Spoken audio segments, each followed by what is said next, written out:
Hi, this is Dr. Jed Macosko at Wake Forest University and Academic Influence. And today on the Prof to Parent podcast, we have as our guest Paul Glastris, who is editor-in-chief at the Washington Monthly and who was a speechwriter for Bill Clinton for many years. So it's really an honor to have you, Paul. Thanks for joining our show today. I am just delighted to be here. Thanks for having me. Well, you're welcome. So tell us a little bit about the Washington Monthly and how you guys decided to get into the college ranking business. Well, the Washington Monthly has been around for 53 years.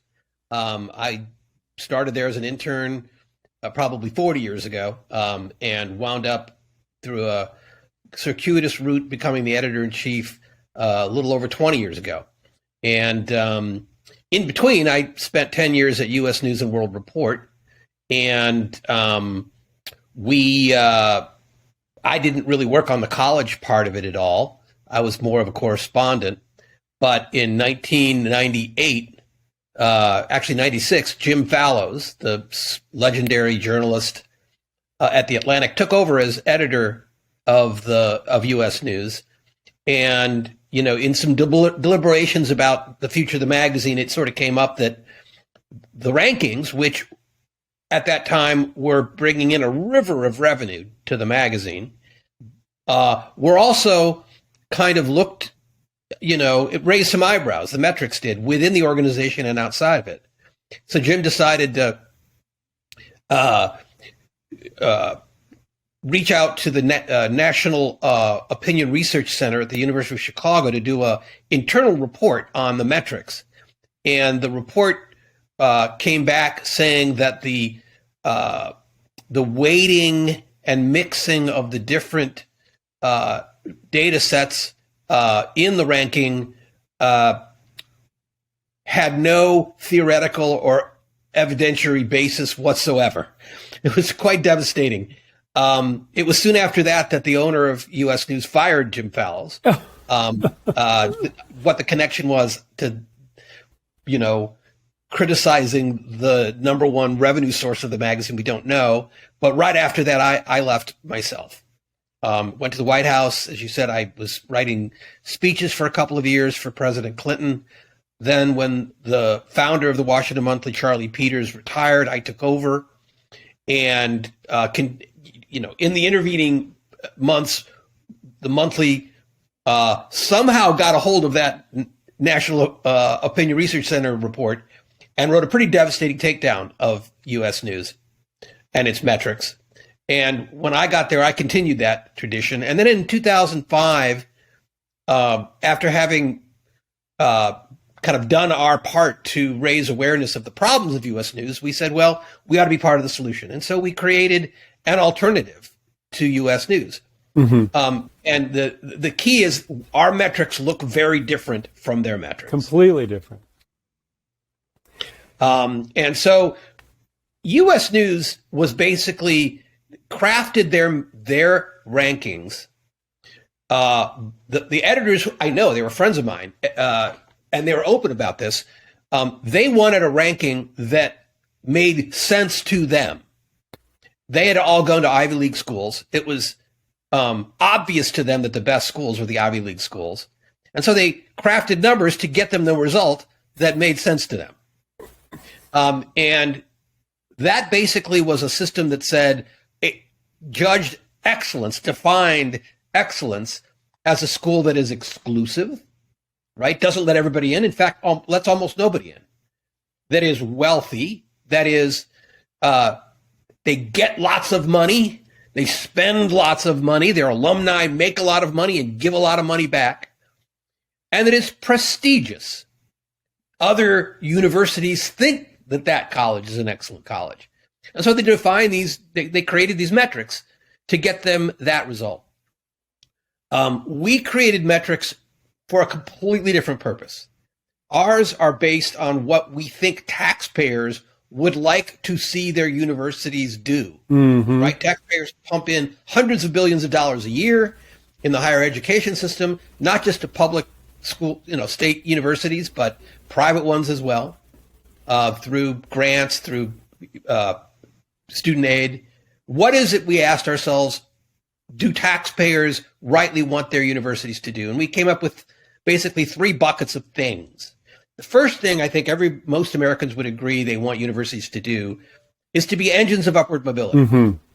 You ought to be able to go to a college, afford to get a degree that pays reasonably well, that either lets you stay in the middle class or lets you into the middle class, and maybe even better than that. For everybody, not just, certain kinds of people, but everybody ought to be able to go to a college and do better in life.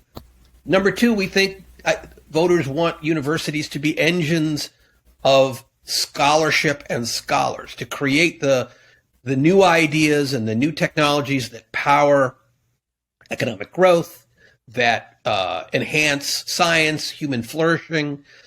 And then the third thing I think most people figure is, and it's certainly in the defining documents of almost every university, that one of their jobs is to make good citizens of their students. Yeah. Right? They want students who will not just do well for themselves, but to give something back to the country and to their communities, either by serving in the military or in the Peace Corps or AmeriCorps or voting, right? Mm-hmm. So those are the 3 baskets of metrics that we created, and it wound up making quite a splash because the results, our top 20 or top 50 or top 100, look pretty dramatically different. Yes. Than U.S. News's. Yeah, and that's really nice because a lot of the competitors to U.S. News and World Report's rankings are not that much different, including, the company I help out with, Academic Influence. When you look at the most influential universities, it doesn't differ that much from U.S. News. So it's really nice that what you've done has completely shuffled everything, like brought people from the way bottom to the very top. And yet that poses a problem because I can imagine that a parent who wants their child to demonstrate to the world, this child is an amazing child, when choosing between one of the top schools on your top 10 list and one of the schools on the U.S. News's top 10 list, they're going to look better in the eyes of, their peers and the peers of the parents that are sending them if they go with the U.S. News list than your list. And how do you feel about that? I'm sort of torn. On the one hand, if you have a child who's a great student, highly motivated, good test scores, go for it. Go to the school that you think that child or you and together think is the best fit for them and, is most likely to help them in life. Look, U.S. News is really powerful, but it's powerful because it validates the conventional wisdom, that Northwestern is way better than Texas A&M, right? And because that's the conventional wisdom, there's certain truth to it, right? It's a self-fulfilling prophecy. Yes. We're not really in the business of telling parents from middle-class backgrounds with smart kids with good SAT scores where their kids should go. That's just not what we do. Mm-hmm. Not the aim of our metrics. Our metrics are to tell those people or all people, hey, that college that you've not heard of is actually doing a better job for the country than this fancy college that you have heard of. Mm-hmm, mm-hmm. We're trying to change the mentality of what excellence is. Mm-hmm. And look, 95% of students are not going to high selective schools. Mm-hmm. The bulk of them are going to schools that are not selective at all. Yeah. They're called open access. Community colleges, regional state universities, small private, colleges Catholic colleges and religiously affiliated colleges. These places don't take necessarily everybody, but they aren't really excluding very many people. Right. That's where most people go. Yes. U.S. News is focused on the exclusion schools, the ones that require high SAT scores and that don't let in very many people. we at the monthly don't even include SAT scores. Yeah. We don't include exclusivity. That's just not part of our metrics in any direct way. So, and we have a subunit of our main metrics, which we call best bang for the buck schools, which are schools that, through our measures, and the measures are the federal government's for the most part, provide high quality degrees at a reasonable price. And lots of schools that are fancy you've heard of are on that list. Lots of schools that you've probably not heard of are on that list. And I would absolutely, as a parent, urge my student to look at those schools. In fact, my son went to one of those schools. And so, it's a real value-based way of choosing a school. Well, that list that you've created, the best bang for the buck, is sort of your answer to people who are really following the U.S. News list and saying, this is where I want my kid to go. You could say, hey, these schools are really good schools, and your money is going to be better spent, and you'll have more money left over to give your child some money to get started on their business or whatever that is. So I think that's really good. Now, can you explain to the person who hasn't gone through your website, hasn't looked at the rubric and the algorithm you use, how do those three baskets that you talked about earlier come into play for the best bang for the buck? Do you still use any of the three baskets you described in order to calculate? No, that's a really good question. For the best bang for the buck, we're only looking at upward mobility. Okay. Those first bucket. dozen or so metrics within that first bucket. The first bucket, and then the price of the school. So those are the two things you compare. Okay. Correct. So for that upward mobility metric, which is the best bang for the buck ranking, we're looking at what a school charges in tuition for the average student from a family, from a sort of median income family, about $75,000 a year. So, if your family is making multiples of that, perhaps this isn't quite as relevant to you. Right. We're trying to make this relevant to the average person, not necessarily the super wealthy people. So for average people, these colleges charge a reasonable amount of tuition. Right.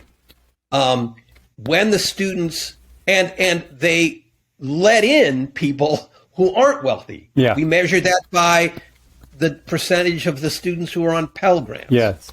Pell Grants of the federal government aid to middle and lower income families. And then we look at graduation rates. How are those students from the middle and lower income families faring at the university? It's one thing to go to get admitted to a university. It's another thing to graduate. Right. We aren't going to elevate colleges that don't help their students graduate. Yes. And then we look at what those students earn 10 years later from when they entered the college. And we look at their loan repayment rates. Are they earning enough to pay back their loans? All that goes into the mix. And I feel very, very confident that a student that picks from the upper third or upper half of our best bang for the buck list, which, by the way, we break down by region, East, Southeast, Midwest, and so forth. I'm quite confident a student or a family that picks from the upper echelon of that best bang for the buck list is going to have chosen very well. Yeah. And that's really what, when I talk to people who've been around this business for a long time, that's really what they say contributed to the rise of the U.S. News and World Report rankings, because it came at the time when people started having to pay a lot more money for their child to go to college than they had been paying. And so it became much more important that they felt like they were putting their money to good use. And so the U.S. News sort of filled that need that every parent was starting to feel more and more as the tuition rose higher and higher. And yet it didn't necessarily do the best job at helping parents pick, because, as you said, it was really helping them pick for prestige rather than for really usefulness for their student. And now you know, albeit, you know, 20 some years later, came along and have provided that. But most people who are sending their kid off to college, they don't necessarily check that. You know, I mean, they're checking U.S. News because that's what they've heard about your stuff. And hopefully through this podcast and through other things, people will hear more about it. But that is one of the sad things, is that U.S. News got there 20 years earlier. People have heard about them. It doesn't really, even though what I'm hearing you say is so great and would help so many parents, it's just not what people are hearing about. Is there anything, you know, that you're trying to do to help that, or what the government could do, or do you have any thoughts about that? Yeah, you know, these are all great questions, and I'm always grateful for folks like you who get the word out about our rankings, and that there are alternatives to U.S. News, and that, you know, in many ways, for a lot of parents, following U.S. News is terrible advice. Mm-hmm. You know, there are schools that do pretty well on U.S. News's rankings that do horribly on our rankings. Hofstra University, to be honest with you, in Long Island, very well thought of by a lot of middle-class, you know, New York parents, kind of abysmal in terms of every metric that we have. You know, they don't take in that many low-income and middle-income kids. When they do, those kids don't graduate. They charge them a lot of money. They don't do much good research. They have, you know, pay zero attention to service and giving back. And yet, you know, the U.S. News judges them reasonably well. So I think getting away from the U.S. News system is going to, at the very least, keep parents from making and students from making big mistakes. But as I said, our rankings are more directed to changing the mentality of policymakers about what excellence is and what we want out of our universities. Look, there are pay packages for university presidents in state systems that say, if you can climb up the U.S. News ranking, you get a bonus. Right. Right? They literally use the U.S. News rankings to determine what excellence is in their system. Yeah.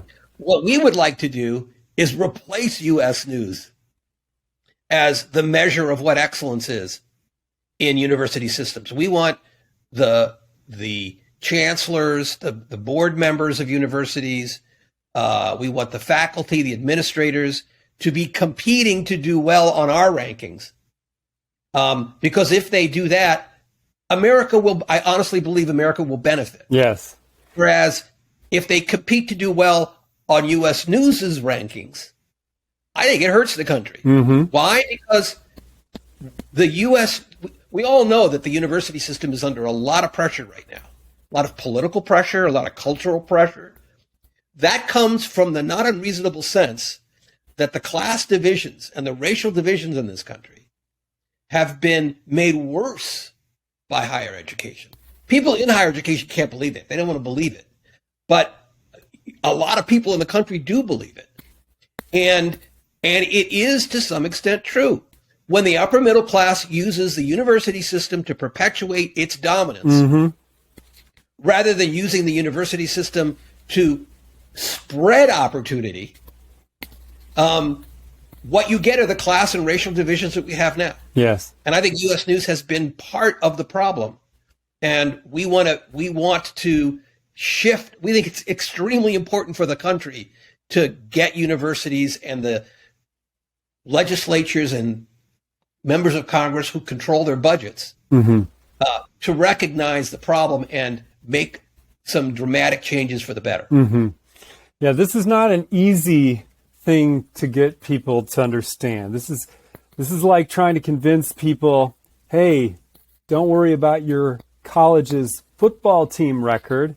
Worry about their ultimate frisbee record. You know, it's like, that's so much a better sport. It's less violent. And they're like, yeah, but I kind of like football. I kind of want to see my team do well. It's the same thing here. It's like, I sort of like the U.S. News. It's what everybody talks about. It's what I'm used to.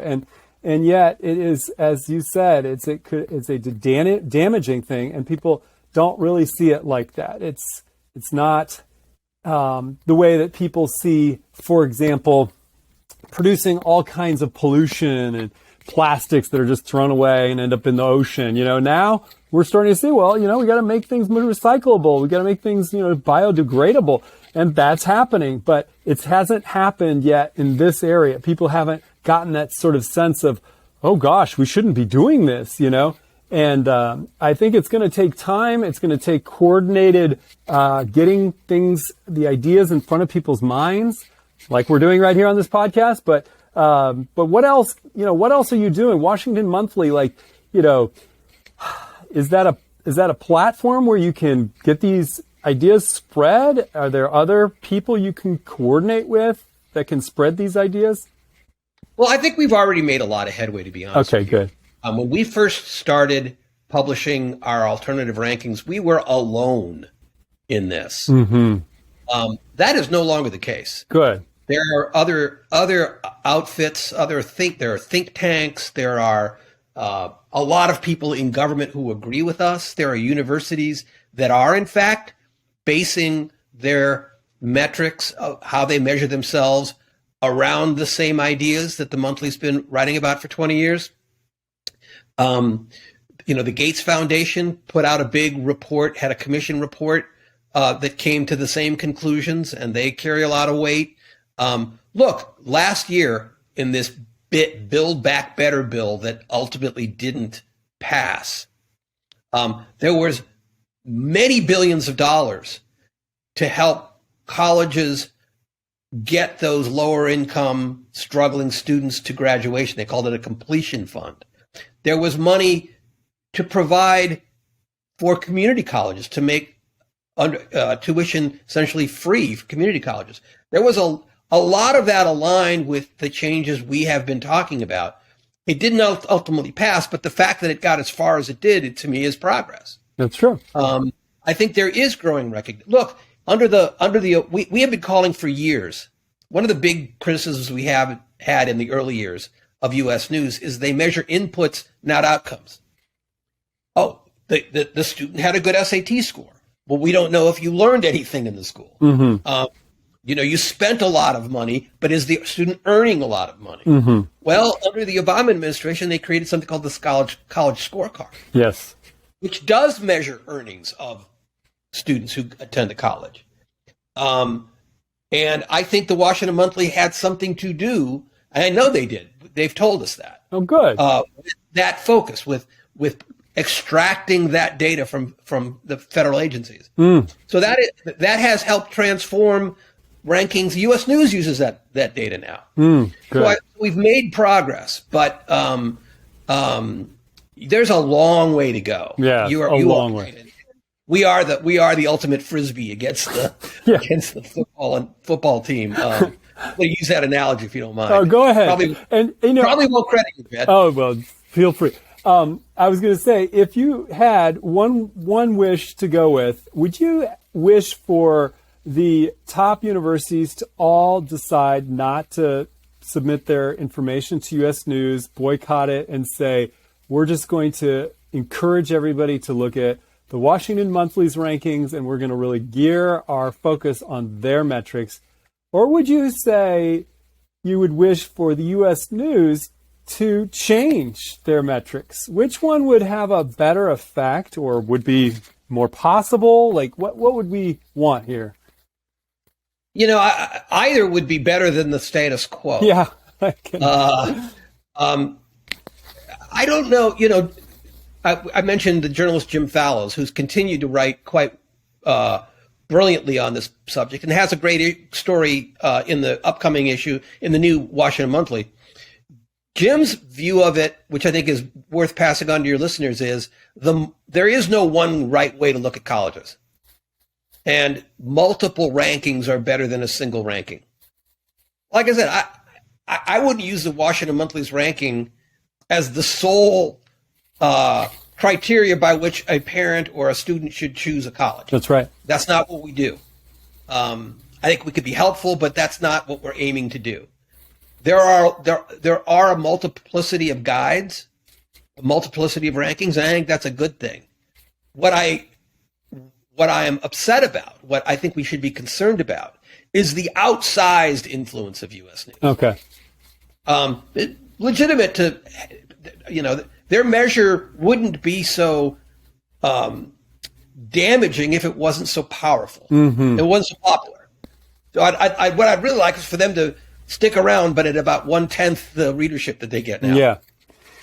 Yeah. And I mean, they rank so many other things, cars and ovens and this and that, if they chose to not make a big deal about their college rankings and let 1,000 flowers bloom elsewhere, it wouldn't kill them as a company, and I don't. It might. The company's not what it used to be. Well, it certainly wasn't. Yes, but I don't know. Well, it's maybe one of them will hear this podcast and think about, for the sake of the country, we should just have a few extra different rankings. Yeah, I don't know. I mean, but everybody wants one standard. Like, did my kid achieve something on this set scale of schools? Where are they? Are they at the top, middle, bottom? People want to know. And if you have 10 lists, then, well, you can't really tell how well your kid did. And this whole getting into college ends up being kind of, well, how well did my kid do for these 13 years of lower school? How well did they? Oh, well, they did well. How do we know? Because we have one standard, the U.S. News standard, and that's the problem, is we as humans like to be able to measure the success of ourselves and our offspring. You have 2 kids, and you're proud of them, and you want to be able to be proud of them. But what kind of a world could we live in that we would be able to objectively say, oh, he did a great job or she did a great job, without having the U.S. News with this oversized influence? What can we do? Well, look, again, I think what is damaging about U.S. News is they support the status quo. And the status quo is what's damaging. So I'm more interested in changing the status quo in higher education than I am, changing U.S. News. If the status quo changes, U.S. News will change. Yeah. Look, we did a similar ranking taking on U.S. News on hospitals a couple of years ago.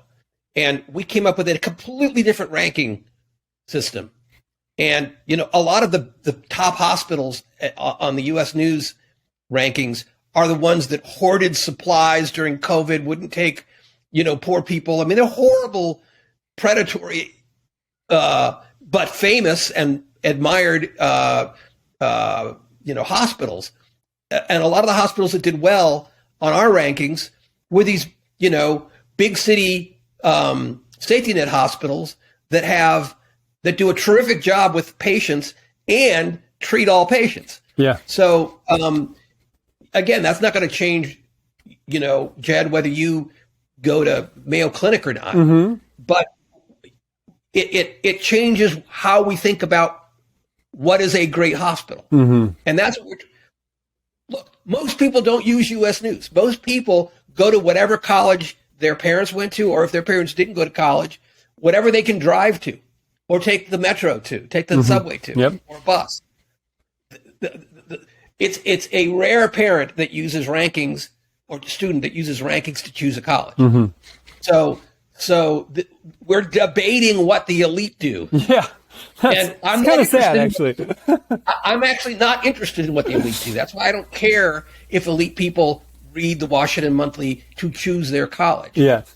I care that they read the Washington Monthly to see what damage the current higher education system is doing to the country. Yes. And with some good ideas, because we have them in our journalism and our stories that go along with the rankings, some good ideas about how to change things. Yes. There we go. So there we go, Paul. I think we've ended on a hopeful, promising note of what we really need to do. We can just kind of almost ignore all these rankings. We can provide as many as possible, because I agree, the more the better. There's students with different needs, so there should be different kinds of rankings. But what we can do is just focus on the problems, and these rankings and how they're broken highlight the problems that we're having in higher education, and we need to fix them. They really do change the nature of our country more than hospitals, more than a lot of things in our country.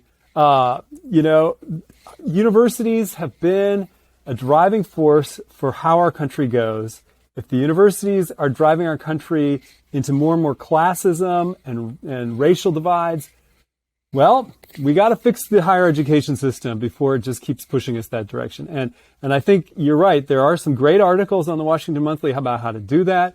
And I think it starts by esteeming, as a country, these schools that are doing a great job, valuing them, supporting them with government money, supporting them with just appreciation, like, wow, that's a great school. I'm so glad that school's in our city, because they're really helping people. Maybe my son is going to go off to a different college, like you said. Maybe that's the right place for them because, they got the high SATs and they want to do this and that.